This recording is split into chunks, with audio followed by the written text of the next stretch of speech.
So here's the deal, my ex-wife, 32F, and I, 35M, got divorced about 6 months ago, and within a month of that, she was pregnant. My ex-wife, let's call her Olivia, and I had been together for 3 years and married for a year and a half when she told me that she had been having an affair with her boss, let's call him Samuel, 42M, for a couple of months. We have a 1-year-old son together, and when she told me about the affair, I was still trying to process it, but she already had the divorce papers and stuff ready because her boss had told her that he was ready to marry her. So far, the only reason she had been holding out was because she was not sure if Samuel was ready to commit to her or not. But as soon as she had some sort of commitment from him, she decided to dump me and the kid and take off with him. The divorce was relatively straightforward because I wanted full custody of our son and I got it. She didn't even bother to fight for it. Neither did she fight for anything else. I got everything that we had, and it made sense because now that she had Samuel, she was rich enough to have the kind of lifestyle that she wanted. After the divorce was over, I did not hear from her until recently, although I had heard from a couple of common friends that she had announced her pregnancy, just a couple of weeks after our divorce was finalized. I don't know exactly how many months along she is, and neither does that make any difference to me since she's out of my life for good. The divorce had been tough for me emotionally because unlike her, I was actually in love with her, and I thought that we had something real. In the 3 years that we had been together, I had always noticed that she had a bit of a materialistic streak, but I had honestly never thought that it would come in the way of our relationship at any point. I've been doing pretty well for myself since I am an oncologist, but I can't deny that Samuel is a lot richer than me since he wants the company that my wife used to work in.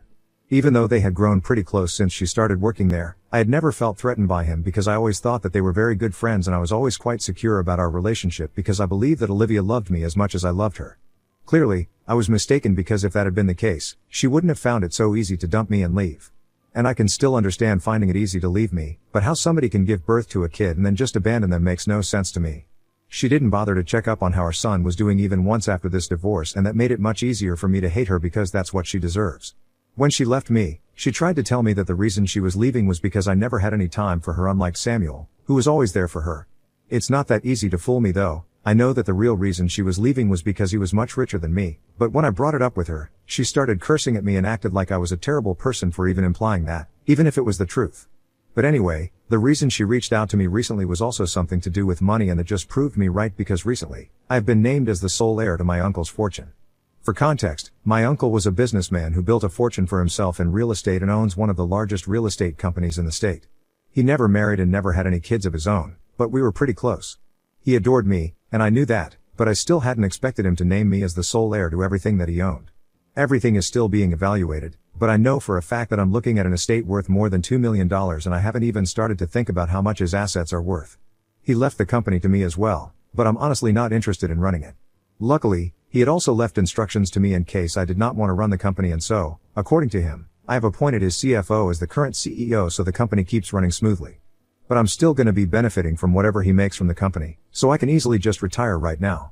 However, I'm still going to continue working because I love the work that I do, and with all the money that I have right now, I can even give back to society in much bigger ways. But that's enough about my own noble plans. Let's talk about Olivia's not so noble ones. Last week, I told a couple of my friends about my inheritance over dinner and drinks, and all of them were pretty surprised, but most of them seemed happy for me. But I guess one of them was not happy because somebody snitched and told Olivia about it, so that's how she found out, and the next day, she showed up at my house and said that she needed to talk to me. She was heavily pregnant, and I was about to tell her to go away, but I had a gut feeling that I would want to hear her out, so I decided to let her in because she was back after almost 6 months of the divorce, and I guessed that it had to be something important that brought her here. However, at the time when I had invited her in, I had no idea that she knew about my inheritance. Anyway, she tried to make some small talk with me, but I was really not interested, so I just restricted myself to one-word replies. Then she congratulated me on the inheritance, which was her first mistake. I was a bit surprised that she had been able to find out about it, but I figured that maybe one of my friends had ratted me out, so I didn't say anything and just thanked her. She then asked about our son and how he was doing, and that really upset me because, for the past 6 months, she had pretended that she didn't even have a kid, and now, all of a sudden, she had a conscience and wanted to know how her kid was doing. I ended up snapping, and I'm pretty thankful that my son was not at home at the time. He was with my parents because otherwise, he would have heard the way that I spoke to his mother. I don't regret it, though, since she totally deserves it. Anyway, when she asked about our son, I just told her to get to the point and stop beating around the bush because I knew that she was here with some purpose and not just to make small talk and ask about things that she didn't even care about. I was getting really impatient and she could see that, so she decided to get to the point and told me that she was here to discuss the new addition to our family. Obviously, I was very confused because I had assumed that she was pregnant with her boss's baby and not mine. She had been pretty sure about it back when we were separating, and I was so emotionally distraught about so many things that I didn't even question it. In any case, even if the baby was mine, I knew that one paternity test after the baby was born would let me know, and I would deal with that when it happened. But for as long as she was pregnant, it was better that Samuel dealt with her because I didn't want anything to do with her unless the baby was mine. It sounds mean, but that's how it was, and I didn't think she would care about it either because she was pretty confident that the baby was Samuel's. Anyway, I was quite shocked when she referred to the baby as the new addition to our family because I didn't know if that was a fact or not. So I first decided to ask her if she was sure about the paternity, and if the baby was not mine, I had no interest in speaking to her anymore. But instead of taking the hint, she told me that she hadn't conducted a paternity test yet, but would do so if that's what I wanted. However, regardless of who the biological father of the baby was, she believed that since she was still married to me when the baby was conceived, I had an equal right to the child as well, and we hadn't discussed this earlier, but it was about time that we did since she was just a couple of weeks away from giving birth. Then, she dropped a bombshell on me and told me that she wanted my name on the baby's birth certificate as the father because she believed that it would be better for both her kids to have the same last name. I definitely had not seen that coming, and it took me a couple of minutes to even process what she was saying, but once I had done that, I immediately declined. I didn't really want to, but I ended up laughing in her face because her plan was so stupid. It was quite easy for me to connect the dots, and she had already made the mistake of letting me know that she knew about the inheritance. So now, she was obviously trying to secure the baby's future, and in some way, even her own, by making sure that I took responsibility for the baby and perhaps even paid child support. Now that I was suddenly richer than even Samuel, she was singing a different tune around me, and I found that very funny, so I ended up laughing in her face at her plan. I straight up told her that she was really stupid for even thinking that I would entertain an idea like this, and I told her to get out of my house because I didn't want to speak to her anymore. But she didn't leave. She continued to sit there and try to reason with me. She told me that she was ready to get a paternity test, but she believed that it would be better for her children to have at least some sort of a relationship, and having the same last name would help them bond better with each other. She tried to make it seem like she really cared about the kids and their relationship, so she was actually asking me to allow her to add my name to the birth certificate of her baby so that our son would have a sibling and would find it easy to relate to the baby once they were born. It was pathetic because she herself hadn't been there for our son for the past 6 months after our divorce and hadn't even bothered to check up on him, even though she had visitation rights. So I told her that our son barely even had a mother anymore, and now she was acting like it was important for her to make sure that our son was able to bond with his sibling. And even if I were to agree that our son should have a relationship with his sibling or half-sibling, depending on who the father is, it still doesn't make sense to add me to the birth certificate as the father of the baby if I'm not actually the biological father. So I made it very clear to her that if the paternity test proves that the father is, then I might even entertain her idea, but if it doesn't, then I'm simply not interested. Once I made that clear to her, she tried to argue with me some more and was desperately trying to make it seem like she really cared about the relationship that her future baby would have with our son, regardless of who the parent was, and that's why she wanted my name on the birth certificate. But I knew that the real reason was my inheritance and nothing else, and I told her that I knew what she was actually after, so she shouldn't take me for a fool. And obviously she was not happy about the implication that she was a gold digger, so she started screaming at me again, but I just told her to leave because otherwise, I would call the cops, and she finally left. I could tell that she was regretting leaving me, but this was just karma for screwing me over. And after she left, I was still pretty upset about what she had just tried to pull off because I couldn't believe that she thought I was actually that stupid and I was going to just let her name me as the father of the baby. Of course, if I'm actually the father of the baby, then I would have had no issues, but her suggestion, that all our kids should have the same last name and that's why she wants to admit the birth certificate of the baby regardless of whether I'm actually the father or not, just did not sit well with me. Had she come to me to ask for a paternity test so we could find out the actual parentage and then worked our way forward, then I might have respected it, but this was clearly just a plan for her to claim her stake in my inheritance, and because she couldn't come up with a valid plan, she was grasping at straws. I was pretty upset, and I couldn't let this go without retaliating because so far, I hadn't done anything at all to get back at her. But after she had come to visit me and we had had that discussion, I was so angry that I decided to reach out to Samuel and I sent him an email about what just happened. At that point, I did not even care if he already knew about her plan or not. I just wanted to create trouble in some way or the other, and that was the only idea that I could come up with. I wasn't sure if it would actually work or not, but I got lucky, and as it turns out, Samuel had no idea that this was what she was up to behind his back. I didn't get to know any of this through them, obviously. He did not reply to my email, but after I sent it to him, he apparently got into a really big fight with Olivia. And I don't even blame him. I think anybody in his position would have done the same thing. But instead of cutting her losses and dealing with the situation at hand, she is simply too busy, blaming me, and has been posting about it nonstop. Not just posted, but she has also been speaking to all of our common friends and trying to get them to talk to me and set the record straight with Samuel. I don't even know what that means because as far as I'm concerned, I already set the record straight with him by telling him the truth. Obviously, none of our friends are on her side. They think that what I did was perfectly justified. This is strange because I'm pretty sure that one of them had to be the person who ratted me out and told her about the inheritance. I just didn't find out who it was so I could cut ties with them. Anyway, until then, I have Olivia to deal with because she's really getting on my last nerve. She has been posting relentlessly about how I'm jealous of her lifestyle and I'm upset about the fact that she left me, which is why I have been actively trying to ruin her relationship with Samuel and feeding him a bunch of lies about why she visited me last week. She claims that she only visited me to see her son since I haven't allowed her to see him, and even that day, she was fighting with me because she wanted to see him and I refused to bring him back from his grandparents' place. That's what she wants me to admit, but I'm not gonna do that, since that's clearly a lie. I have done everything in my power to avoid speaking to her or interacting with her, but she just won't stop talking about me. And it's getting a bit too much because for the past week, she has posted about me every single day and it's just annoying that she thinks that she can get away with lying about what really happened. Most of our friends know the truth, but a lot of people are even supporting her in the comment section, mostly people who don't know me. And I know that she's doing all of this for sympathy so that Samuel can fix things with her and buy a bunch of lies that she has been spewing. However, if it's coming at the cost of my reputation, even if it's among people who don't even know me, I don't think that it's fair. So I have been considering putting out the truth for everyone to see, and the reason that I have held back is because I know that it's going to damage her reputation significantly, and Samuel is definitely going to dump her. They're not even married yet, so it's going to be very easy for him to just leave since they're only engaged. But before I do that, I want to make sure that I'm doing the right thing. So Wibta, if I posted about how my ex-wife wanted to name me as the father of her baby in the birth certificate? Update 1. So, I did it. I actually posted the truth before even opening the comments section here because my gut feeling said that I should just go for it and that's what I did. Afterwards, I came to Reddit to validate my decision and I'm very grateful that most people believe that posting my side of the story would be the right thing to do. I had blocked her after the divorce, but I unblocked her just so she would be able to see this post. Most of our friends are supporting me, and even though I know that I'm doing that, I think I'm with or without the support, I think it means a lot to me that they are standing by me. Because I'm pretty sure it's really pissing her off. She hasn't been able to get the kind of sympathy that she wanted. And from what I know, she hasn't had to move back in with her parents because Samuel doesn't want her living with him anymore. It has been a week and 4 days since I sent Samuel that email, and even though he hasn't replied to me, a lot of things have happened since then, and I know that there is trouble in paradise.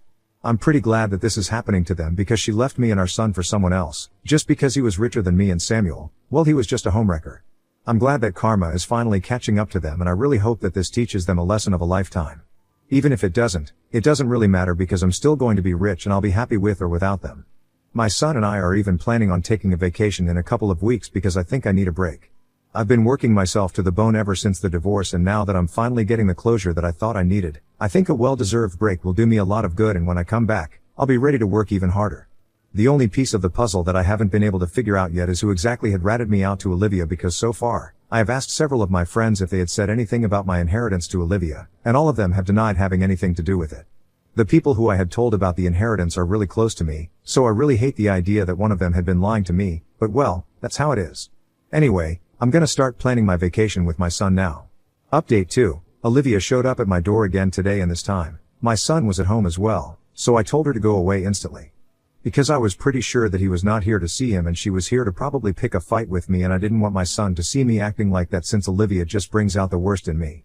But she refused to leave and she told me that she was here to see her son, and since she had visitation rights, I couldn't exactly stop her. And that was true, so I had to let her in and allow her to see our son.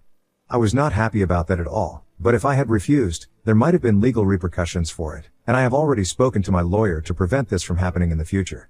Just to be clear, it's not that I don't want her to see our son at all. I would obviously love for our son to be able to have a normal relationship with both his parents, but I don't want her coming and going out of his life whenever she wants to.